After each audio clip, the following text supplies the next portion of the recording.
Three, two, one. As Jerry takes a drink of water. I might need that. All right. Welcome we're back to the show. We're back in studio. We are back here, man. It's good to be back. It's been a rough couple weeks. I was riding halfway across the country on my motorcycle, visiting some family and friends. One of our mutual friends retired and moved to his paradise on the lake, and had to go visit him. Yep. Did a 2,200-mile motorcycle ride by myself, and it was glorious. Yeah. It sounds. Jerry, like on the other really hand, good. did not have as much fun. No, did not have as much fun. Still kind of kicking the remnants of my second go around with COVID, so kind of bear with me here a little bit.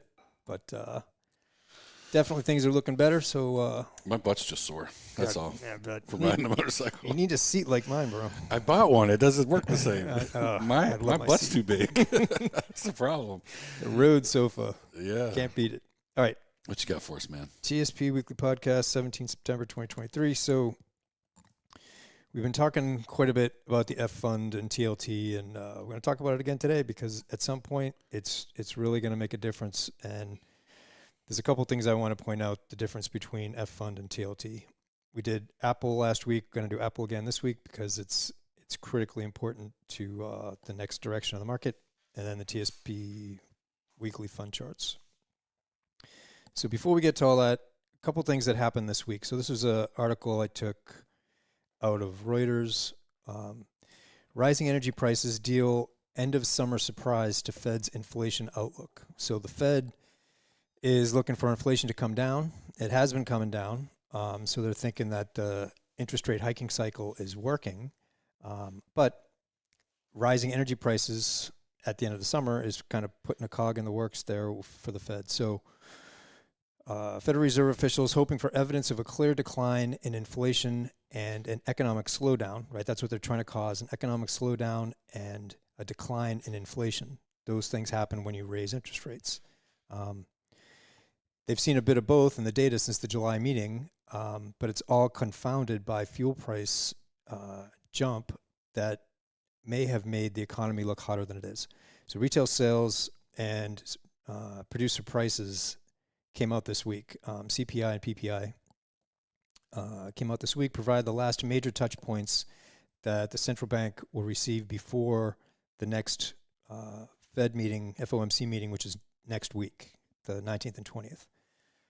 Both reports showed spending and prices increasing more than expected. That means inflation is going up, okay, including the fastest jump in producer costs. So the PPI was the fastest jump in PPI since the peak of the Fed's inflation worries in June of 2022. So back in June, inflation was at 9%. That was the peak. It was as high as it got, but it also kind of spiked up into that. And this past report is the fastest jump in PPI since that spike up in June 2022. So it basically makes the market pause and say, okay, maybe the Fed is going to continue to raise rates, right? Because inflation is ticking back up. So the result of a summer jump in fuel prices, Fed will likely downplay both as a reason to worry about a resurgence in inflation, even as it keeps open the possibility of further rate increases later this year. So, okay, retail sales, excluding gasoline, actually rose 0.2 in August, and just shows that, retail consumers are taking a break, whatever. The problem is there are a lot of data points that show that inflation is getting less, but energy is going way up, and it's a big part of the overall inflation number. And so it's a problem for the Fed. It's going to be really interesting to see. So with an unusually long 8-week gap between the July Fed meeting and the September meeting, Fed policymakers have a larger set of information to work with going into the next policy decision. Much of the information has pointed toward a slowing but still growing economy with easing price pressures, which is good, right? The soft landing that Fed policymakers have hoped to engineer, and which is expected to lead them to hold policy rates steady next week in the current 5.25% to 5.5% range for the Fed funds rate. So the bottom line is as usual, nobody knows which way the Fed's going to go. There's conflicting data. It's going both ways. There's definitely, like, rent is getting cheaper year over year, but energy prices are going up a lot, and so it's a tough call for the Fed. All right, so at some point, rates are going to fall. And what happens when rates fall? So the top chart is the Fed funds rate. Okay, this is what, when the Fed raises rates, this is a chart of that. It's the Fed funds rate. So we had, okay, and the lower chart is the S&P 500. Okay, and it's monthly. So each tick on here is a month of price movement. And this is a line chart, but it's also a monthly chart. So in general, here we are in 1981 at the top at about 18% Fed funds rate. 40 years of overall declining rates. 40 years of overall increasing S&P 500 price. Okay? So in general, when rates go down, at least for the past 40 years, the stock market has gone up.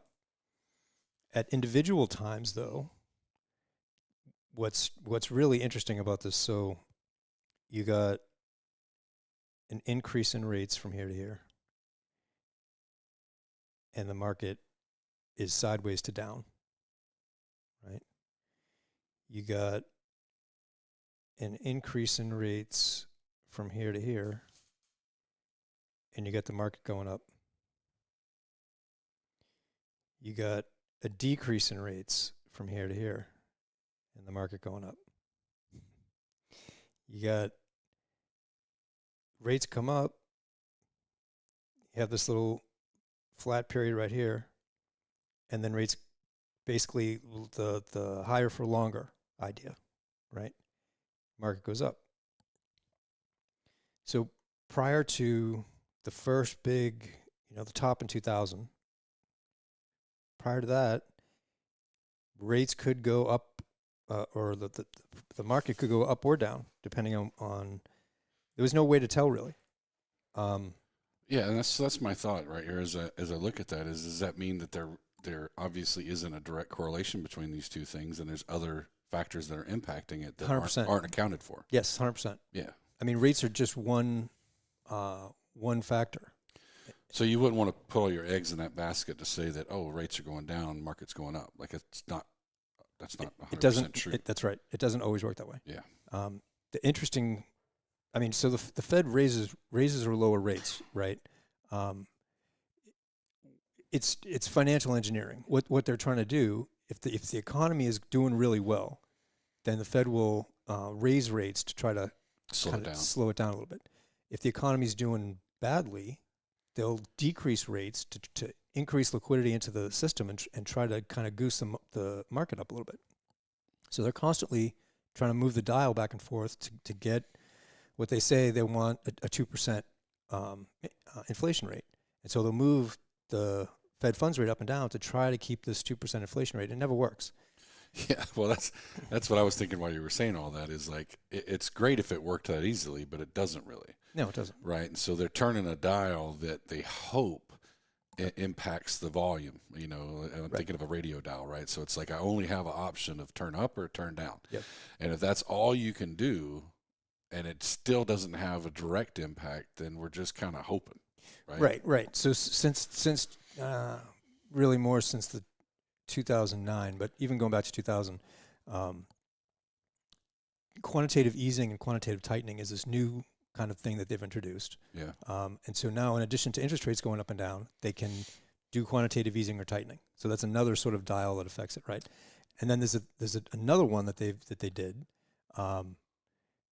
back in March, when all those banks failed. Yeah. They opened up a window so that all those banks could come to the Fed and give back those undervalued treasuries at the time, and the Fed would take them on their balance sheet, and those banks could go back to even. That's not quantitative easing, right, but it essentially does the same thing. Yeah.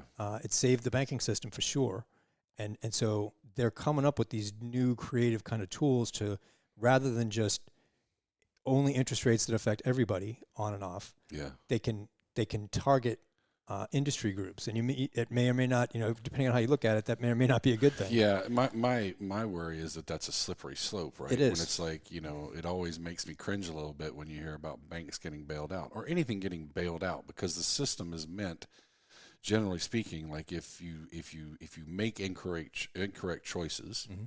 you fail, right? And I don't know that failure.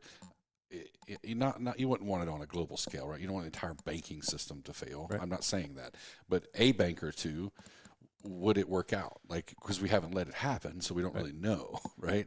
I mean, and I know there's impacts in all of this that are hard to just kind of generalize, but back to the interest rates. My thinking is, when I see a chart like you've got here, and I'll put it back up there, is if that doesn't drive the market, then why use it to try to drive? They're not necessarily trying to drive the market. I know they're trying to drive inflation, one way or the other. But that being known, then why not get the interest rates to what are, quote unquote, a reasonable level? 1% is not reasonable. 2% is not reasonable. 3% is probably not reasonable.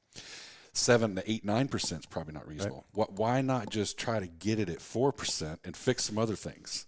Yeah. Right. That's what I think of when I look at this, and I'm no economist. I'm not trying to pretend to be, but it's just like, okay, well, because higher interest rates impact, and like, instead of like, I don't want to use a horrible metaphor here. I'm thinking to myself, like, instead of trying to choke us or try to give us more air, like, how about stop doing both of those and just let us breathe normally and let these other things kind of play out? Because if your interest rates are 5%, let's just say, that's probably a little higher than most people would want, but I think it's reasonable. Yep. If you just kind of picked and said, okay, we're going to keep these between 4 and 6%, and I know some economists, if they were listening to this, their head would explode, but because there's all these reasons why that wouldn't work. But I mean, it's just, I don't know that they're all that much smarter than we are, because it's not working the way that they planned. It's honestly not. It's not rocket science. You're absolutely right. It is. Go back to that chart. Yeah. So, from what we're talking about here, you got Fed funds rate at basically zero. This part in here in 2018, they called it the taper tantrum. Yeah, which should never have happened. So imagine you got from 2009 to basically 2022, 0% interest rate. So any company that was created during that time that is using, that's borrowing money to maintain their operating costs, right? You're borrowing it at basically free. Essentially free money, right? Right, which it shouldn't be free. It shouldn't be, but it is for a long time, right? A long time. And so now you have all these, what they're calling zombie companies, that can only exist with free money. And it's apparently like, and that's why it should break, right? Like, well, the last stat that I heard was it's 11 million employees. Yeah. Make up these zombie companies, right? So if you keep rates at 5%, like you said, and these companies are existing on 0.5%, as they refi that debt, they're out of business. Yeah, yes and no, right? I mean, again, this is where it goes to, you can't really generalize all this. There's so many things that could be, but if any of those businesses have a good service or product, sure, some other business will buy them, sure, and move along, yep, right? Because they're not living off free money. So that's how it happens. Or some of them do fail because they don't have a good product and service. They shouldn't be in business anyway. They can't function at a normal rate. Sorry for the employees that happens to, but that business is not a good business. Right. And so I just, what bothers me about this is not letting any of that play out. Yep. Right? We keep making it happen, and that's where I think it's making it worse. And it's like, if I was watching, I can't remember where I saw this the other day, but we were watching a video basically showing the differences between a 5% and a 7% interest rate and a lot of different factors. Yep. And, where it came about was the idea, and you and I talk about this sometimes, that in the next year or two, there's probably going to be a point at which we get back down to, like, let's say 4 or 5%, right? And that may be your last best time to go buy a house at that percentage, because it's going to be something higher than that for a while. Yep. Maybe that's the assumption. And how that's just like ridiculous, because what we should do is come back down to 5%, but not give people loans that are high risk, right? And I've been there at points in my life when I was young, so I'm not knocking anybody for making bad decisions, but you shouldn't be able to get an $800,000 house if you don't make the money for it and you don't have the credit and all these things. And and it works the same for a company. I know that's really where I'm getting to. Is it's not even so. The thing is the problem is that we tend to bail out companies, not people, right? And so I don't know. I just kind of wish that, and it's tough to say, right? We should let it play out and see what that works like instead of trying to bend the rules to make the system keep working. So yes, there are people that would like to see this all play out and let the market forces do its thing. The reality probably is that, the reality is we have an election coming up. It's politically uncomfortable. Exactly what I was thinking. Who is going to want to do this? Nobody's going to want to do it. Nobody's going to want to do it. And that's the problem, right? It's going to be politics and policy first, and not what necessarily is good for the economy and the market, however you want to categorize it. You can. I mean, no one has a crystal ball, but if I was going to bet on one side or the other of whether or not the Fed cuts rates dramatically if something breaks. I mean, if unemployment starts ticking up a lot, and we have another banking crisis or some other big event, that would be the beginning of, if the Fed was going to say, nope, we're going to let it play out.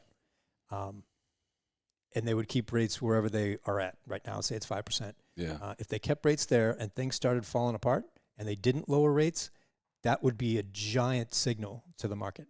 Everything would once the market got it, then everything would collapse in a big way, and it would flush out everything, and all that, and it'd be great. The odds of that happening are probably zero. Less than zero. Yeah. I don't know that we need to go to extremes in all of this, but I particularly with the interest rates, I think there's probably a sweet spot you could keep it in that's better than 0 to 9. That shouldn't be the realm we're working in, which it seems like we are. Let's squeeze that a little bit and say, okay, 4 to 7 is a way better range, because it's not these massive swings. We should never been at 0 for so long, and we can't go backwards, so we're not going to fix that. But it's entirely possible that rather than, because the Fed hugely loses face, right? If they drop rates at the first sign of trouble here going forward, it is possible though that they just start. And right now they're doing quantitative tightening, right? They're letting bonds fall off the balance sheet. All they have to do is start buying again. They just buy more treasuries, buy more mortgage-backed securities. So start doing quantitative easing, and at the same time keep rates high.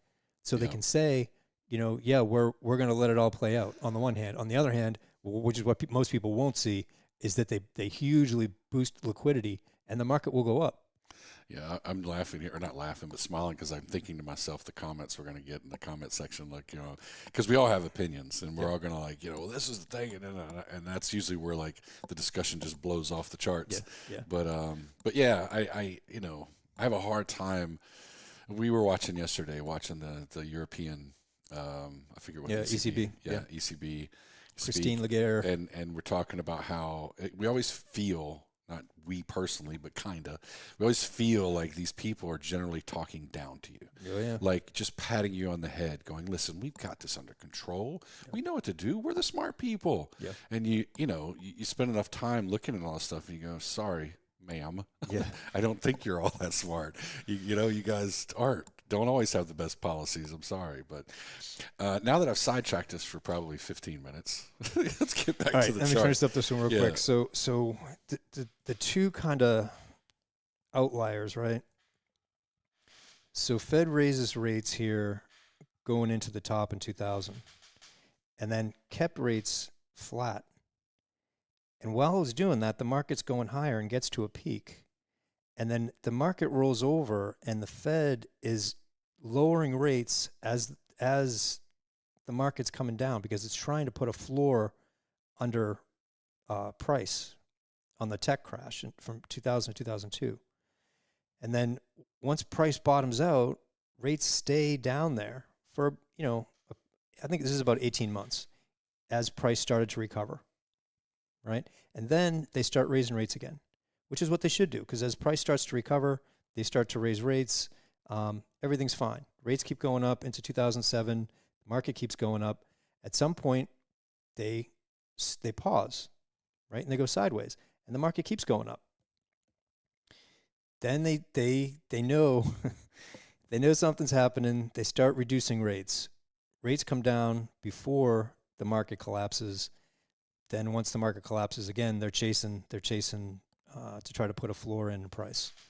And then, so this was actually really good. This, what they did here. This was not good. As price rocketed higher off that bottom in 2009, they kept rates at zero, and it put us in a giant trick bag. And so the big question right now is, well, if the Fed cuts rates, then the market should go higher. And there are times, back in here where that's true. The last two big times, it was not true. When the Fed cut rates, it was because the market was already moving down in a big way. And so the question here is the market at a top, and Fed funds rate is at a top? If does the market roll over, and that's what forces the Fed to drop rates, to put a floor in, down here somewhere.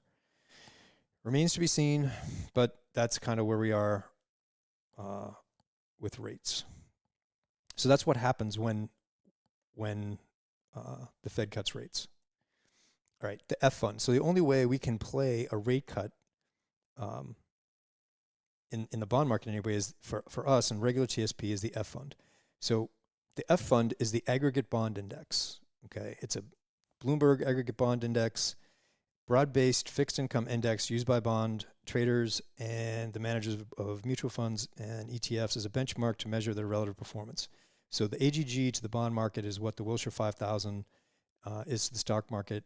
We could say the Wilshire 5000 is like the total stock market. And so it's the biggest gauge, and that's what the AGG is for the bond market. So a couple really important things to point out here. The AGG includes government treasury securities, corporate bonds, mortgage-backed securities, asset-backed securities, and munis, municipal bonds, to simulate the universe of bonds in the market. It tracks bonds that are of investment-grade qualities or better. Okay. Okay. So the composition, AGG index is designed to represent the full range of investment-grade bonds. So it's composed of more than 10,000 issues. Okay, 40% of it is U.S. Treasuries. Okay, only 40%. The remaining components are debt of major industries: real estate, industrials, financials, and utilities. So real estate and financials. So the remaining 60% are made up of debt in real estate, industrials, financials, and utilities. Okay. So AGG, an ETF tied to the AGG will closely monitor that same distribution. So AGG holds about 10,000 securities. The composition was 39, so almost 40% tied to treasuries, 11% to Fannie Mae, 5.5% or so to Ginnie Mae, and so a lot of and then the remainder, less than 1%, Goldman Sachs, Bank of America, JP Morgan, all the big financial companies. Okay. So you got 60% of this is government-backed, what was it called? Government-backed bonds that are backed by real estate, essentially, and then the financial companies. So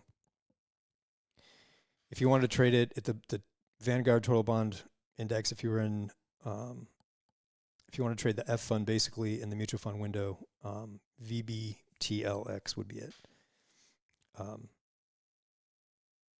Okay. So here's what the AGG looks like since it began back here in 2003.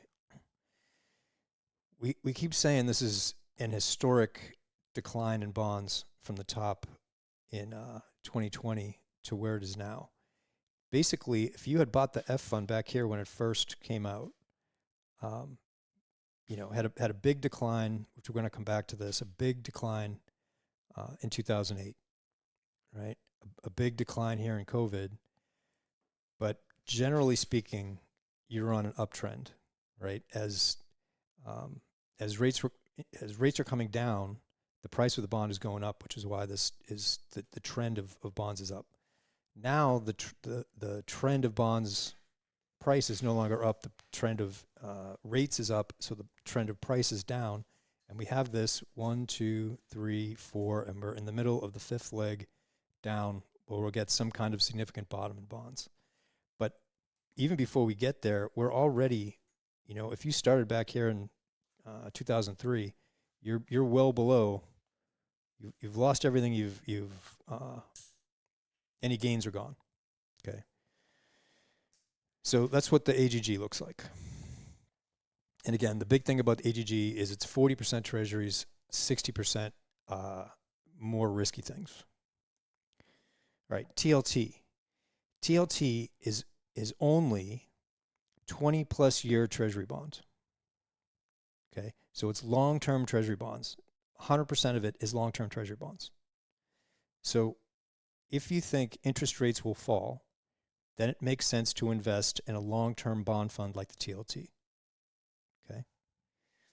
So here's what the TLT looks like. It's similar. It also started back here around 2003, has a big run up, and has come down in 1, 2, 3, 4, and we're in the fifth leg down in TLT. The difference is the magnitude, right? So if we compare the TLT to the AGG, so TLT is up here, AGG is down here, and I did it on a percent scale. So we're starting right here. You can tell by looking at it, it's a percent scale. So here's 0. So the AGG right now is 6.45% below where it started back here. Okay, so you're basically negative if you started all the way back here at the beginning on the AGG. On the TLT, you got up to as high as almost 120%. Right? The highest you ever got in AGG was like 18%. So you have it's much more volatile, the TLT, which is good and bad, right? So if AGG does a big move to the upside, say it comes up all the way back up to the previous high, you're going from minus 6% to 18%. So what is that? A 25% move. That would be pretty awesome in the F fund to get a 25% move really quick. If you get that in TLT back up to the prior high at 120, and right now you're at 13%. I mean, I'll show it on the next chart, but you can basically double. You could double your money in TLT versus, increasing it by 25 to 40% probably in AGG. So because the TLT is only long-term treasuries, and in AGG it's 40% treasuries, and not all of them are long-term. So the one big takeaway I wanted to do, which is why I put that arrow in here so that I wouldn't forget. This is the only outlier. You got AGG spiking down and TLT spiking up. Okay, every other time TLT is up, AGG is up, they both go down, they both go up. I mean, that's how the whole thing generally works.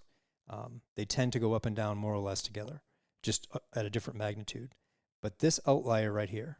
So what happened back in 2008? The financial meltdown, right? And AGG is made up of a big chunk of financials, and was also the real estate meltdown. So when Fannie Mae and Freddie Mac they almost went out of business, right? They had to go into receivership. And so the AGG tanked because all the things that are part of the AGG were going down. TLT spiked because the fear that everybody had in 2008 pushed people to the safety of long-term treasury bonds, which is why that spiked. So the reason I'm pointing that out is we've talked about it a good handful of times that when we do get the bottom here, we can play that in the F fund, but it depends on what breaks in the economy. If it's real estate and financials that break, then the F fund is going to go down. TLT will go up, right? It'll be like this. So it matters how the economy breaks. And so if it's anything similar to 2008, the F fund is not the place that you want to be. TLT definitely is. Okay, and then if you were going to do TLT in the mutual fund window, this is the ticker symbol, VLGSX. And again, if the Fed raises rates until something breaks, depending on what breaks, the VLGSX can seriously spike. And you could get a move from, say, 20 to 30 is what, a 50% move. That would be pretty awesome to make 50% in the mutual fund window on a long-term government bond fund. But that's one possibility. Okay. All right. Any other thoughts about bonds or TLT? It's complicated, and people are probably rolling their eyes. But I'm sort of I wanted to point it out because I wanted to step back because I kept saying that when the Fed raises rates until something breaks, our way to play it is the F fund. Yes, but it depends. It's absolutely possible that if the real estate market tanks, and so you got to watch XLF is the financials and real estate. If real estate tanks, which is a distinct possibility, the housing market, that's another whole show we could do it on. But if real estate tanks and financials tank, the F fund is not going to be the place to be. In real estate, that ETF you're talking about, it covers both real estate, residential and commercial. Yeah, XLF is the financial sector. XLRE you could look at for real estate. This is the real estate sector. It's both residential and commercial. Yeah, which you got to watch both. Yeah, I mean, there's so many things going on in commercial real estate now. It's a whole other podcast. Yeah, there's so many problems out there. I'll put it up on Facebook, but I just watched this interview on Wealthion. This woman, she was in the mortgage business from I want to say 2004 or 5 is when she started, and she's been in it the whole time, and she's done a bunch of different things. But she started looking at some of the recent reports, and if you look at it, the mainstream reporting is that there aren't enough houses being built to make up to fill the demand for housing right now. She goes out and she spent a month on the road driving all over the United States looking at different housing complexes. And what they're basically doing is if you're a developer and you build spec homes, right? So you're building these houses with a contract, but it's not like if you go to a builder and you give them so much money up front and you tell them you want to build this house on this lot, that's fine. Spec homes is when builders build houses with the expectation that someone's going to come behind them and buy it. Right. So until you have somebody actually buy the house, it doesn't actually exist on paper. It doesn't count. Right? It doesn't count. Yeah. Right. So now apparently there are thousands and thousands of vacant, complete houses in housing complexes all over the country that are not being accounted for because people can't afford the price point that these places are being built at. Right. And so there's an oversupply. There's not an undersupply of housing. Yeah. It depends on where you're at, right? If you take our area, they can't build fast enough for somebody will buy it before it's even built. Yep. Right. We're seeing it down the street. Just constantly these, really nice condos / townhouses / whatever they want to call them. They're mixing them all up now. They're beautiful, but there's $700,000. Yep. The people around here can afford it, or at least they can on paper, Yeah. The fact that you have to pay $700,000 for a 4-bedroom, apartment. 7.5% interest rate. Like, yeah. But yeah, it's interesting to hear, like, when you were saying that, it reminds me of The Big Short. I watched it again recently because I haven't seen it since it first came out, and one of the things they did was travel around and go look for themselves, and it starts to look different than what's being reported, right? And I don't know where all this takes us, but I mean, I look at the commercial real estate probably more than I do residential, and it's amazing to me that these folks so a lot of these folks have their notes coming due. And they know that they can't afford them. Nobody's coming back to the buildings, and they're just walking away from them. Yep, it's happening a lot in San Francisco. But how I know how they can just walk away from them, but you're not supposed to be able to just walk away from them. Like, they're doing it. Yeah, and they're like, it's better to cut our losses because they're dealing in millions and they got millions, and it's not fair. It's not the right word, but it just happens. And I'm watching this. I'm like, yeah, but you couldn't do that with your house. Like, you could, but it's just going to get foreclosed on, right. And you're going to, like, none of that's really happening to them yet. It's a little. Anyway, again, we could do a whole podcast on some of these kind of pieces of the financial sectors, right? The sectors is something that we can't really, outside of TSP, it's a great way to invest is to look at the different sectors and see which ones are going up versus the whole S&P 500, right? It's a very useful way of looking at the market. But we're not able to do that in the TSP, right? But it is very good to see some of those as indicators, like Jerry's pointing out, is, hey, don't just take it for granted if this happens with rates that this will happen with the F fund.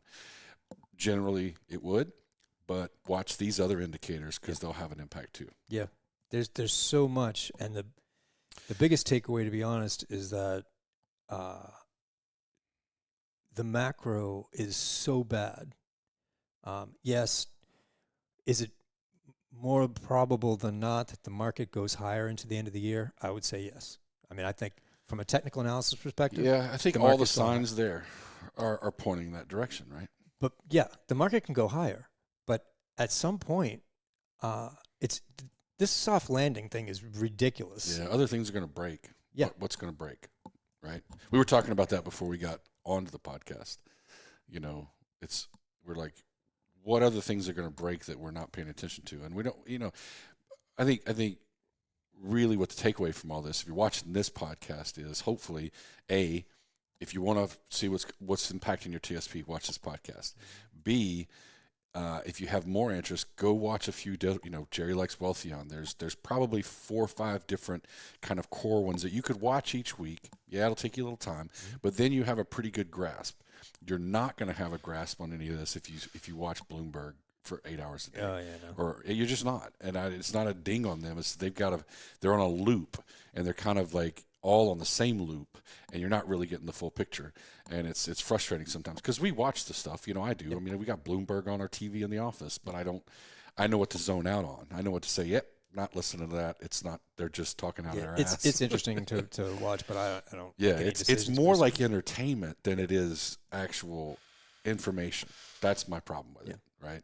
You're going to find more information on YouTube. The problem is you have to be able to decipher like which people to watch, and that's going to be sometimes driven by your politics. Maybe it might be. We don't generally use politics to drive what we're listening to, right? I mean, I tend to listen to conservative investors. Does not mean conservative politically. Right. Sometimes that just happens to follow the same direction. But to me, I don't want to know what their politics are if they're an economist or an investor. I just want to know like what your investment philosophy is. Yeah.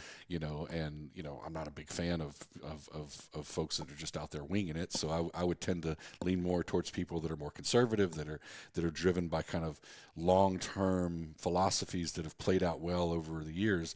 Yeah. Again, like I don't ever see myself investing like Warren Buffett because I don't go buy companies, right?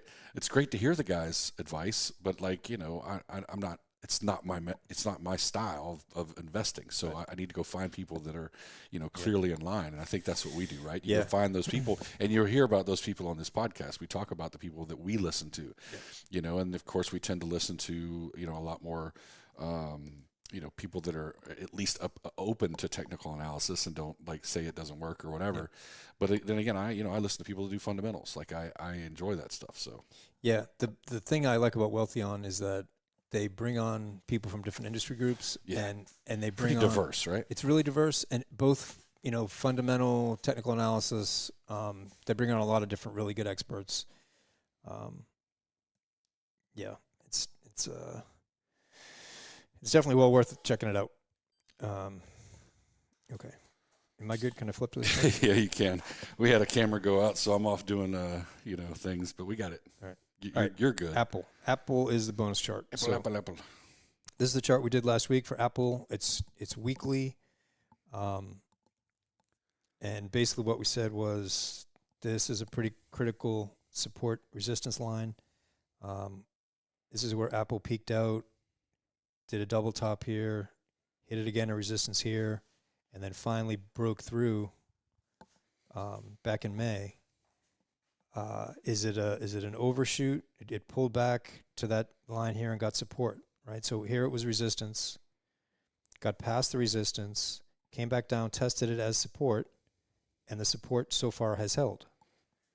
So as long as it stays above that support level, we're in pretty good shape. The big thing about Apple is it represents 7.16% of the S&P 500. So if Apple's moving higher, the S&P is moving higher. If Apple's moving down, the S&P is moving down. It's a big chunk for one company to take up over 7% of the overall index of 500 companies on a daily basis, right? So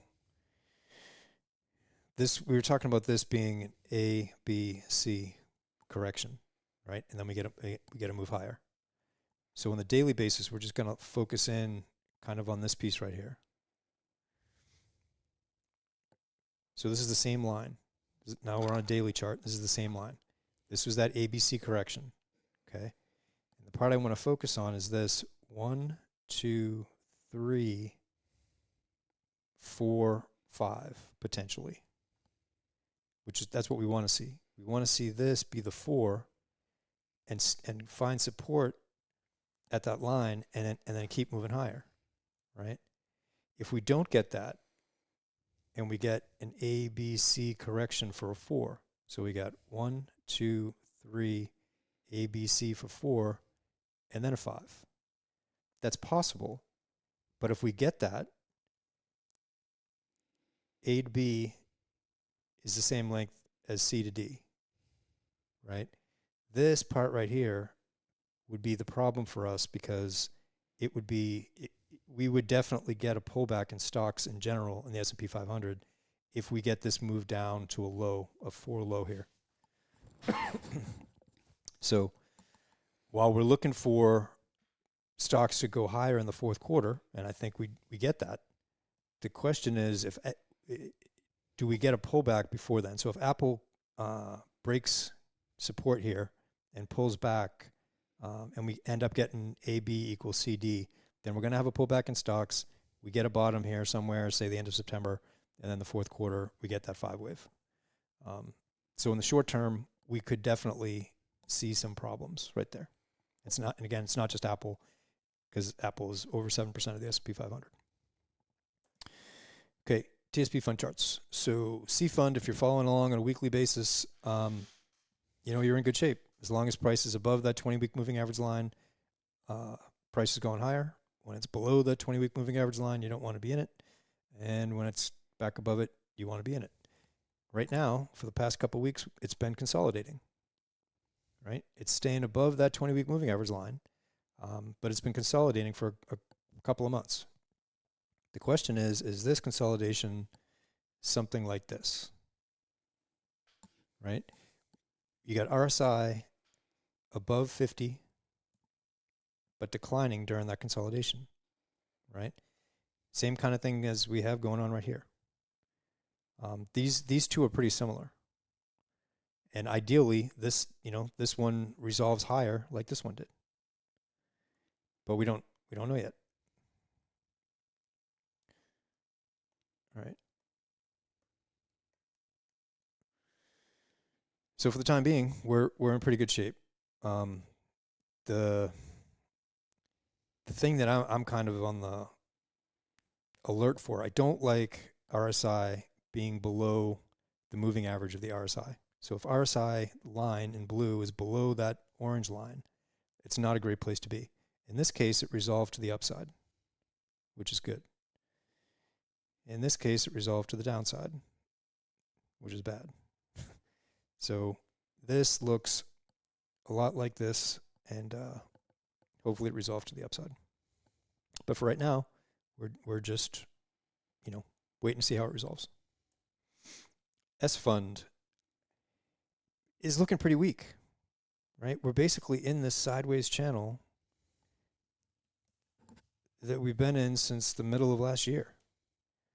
And that's not good, because the S fund is the bottom 4,500 companies that trade in the United States. The S&P 500 is the top 500. So the smaller companies are not doing anywhere near as well as the S&P 500, which is, of course, being driven by the big 7 mega cap companies. We're still above 50 in RSI, so that's good. It could be, again, something like this. We just have to see how it resolves, because if this resolves to the upside, we want to be in on that. If it resolves to the downside, we want to get out of it as quickly as possible if you're in the S fund right now. But for the time being, it's consolidating. I fund looks very weak, right? It's been trying for 1, 2, 3, 4, 5. It's been the last 5 weeks below that 20-week moving average line. It hasn't collapsed, but RSI, can't get above 50. MACD has already turned negative. There's a whole lot of weakness there in the I fund. Not a place I would want to be. F fund, we've talked about it quite a bit. It's got this long, slow rollover, and you can see it in RSI. MACD turned negative back here a while ago, and it's been declining for quite a while. There's just no reason yet to be in the F fund. When we get down here to test these lows, it should be pretty interesting, but I think the F fund has, maybe down to 80, something like that. Okay. That is all I got. Questions. As usual, I wonder if everybody gets tired of hearing me say it. They probably cut off right about now. At this point, yeah, they're probably like, yeah, we're done. We're done with the charts. Yeah. But if you do have any questions, you can put them in the comment section wherever you find the video. If there's no comment section, shoot us a question at support@growmytsp.com, and the support team will get it over to us. Yep. We love questions because it gives us something to talk about, different than what we normally talk about. Absolutely. All right. Hopefully you guys have a great week coming up. Hope you had a great weekend, and we will see you next week. Don't forget, Fed meeting this week. I'm not sure which day it is, 19th or 20th, so whatever the 20th is. Oh, yeah. Yeah, I don't know what day that is. Yeah, so it's going to be an exciting week. Fed meeting. Woo! Flash.